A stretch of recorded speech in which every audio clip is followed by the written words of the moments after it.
আগের মিনি ব্লগে তো দেখিয়েছি আমরা তিরুপতিতে কিভাবে পৌঁছেছিলাম। তারপরে এখানে আসার পর এত সুন্দর একটা ওয়েদার পাবো আশাই করিনি। তো এখানে একটা রেস্টুরেন্ট ছিল, সেখান থেকে আমরা এখানে পুরি আর সবজি খেয়ে নিলাম, কারণ প্রচন্ড শরীরটা খারাপ লাগছিল, প্রচন্ড খিদেও পেয়েছিল। সেদিন ছিল 15ই আগস্ট, সাথে ছিল আমার জন্মদিন। দুটো দিন একসাথে পড়া আমার কাছে একটা সত্যি খুব ভাগ্যের ব্যাপার মনে হয়। তো এখানে আসতে পারা আরো একটা ভাগ্যের ব্যাপার। ওখানে যেদিকে একটা ডেমো মূর্তি রয়েছে, বালাজি মন্দিরের যে ভেতরে মূর্তিটা রয়েছে সেরকমই আকারে।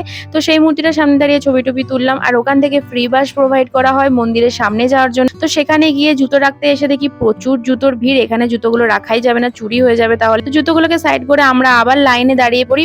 লাইন তো প্রচন্ড দিয়েছি, মানে 2 ঘন্টা লাইন প্লাস 2 ঘন্টা এই ওয়েটিং রুমে বসে থাকি। তিরুপতি মন্দিরের বড় ব্লগ আমি ট্যাগ করে দিলাম, চলে এসেছে, গিয়ে দেখে আসুন চ্যানেলে। আর এখানে খিচুড়ি প্রসাদ দিয়েছিল ওখান থেকে ফ্রিতে, আর এখানে দুধও দিয়েছিল। তো সেই সব কিছু খাওয়া দাওয়া করে ওয়েটিং রুমে আর অপেক্ষা করিনি, কারণ দর্শনের জন্য একদিন টাইম লাগবে। সেই জন্য আমরা মন্দিরের সামনে থেকে মন্দিরটা ঘুরে চলে গেলাম। টাটা।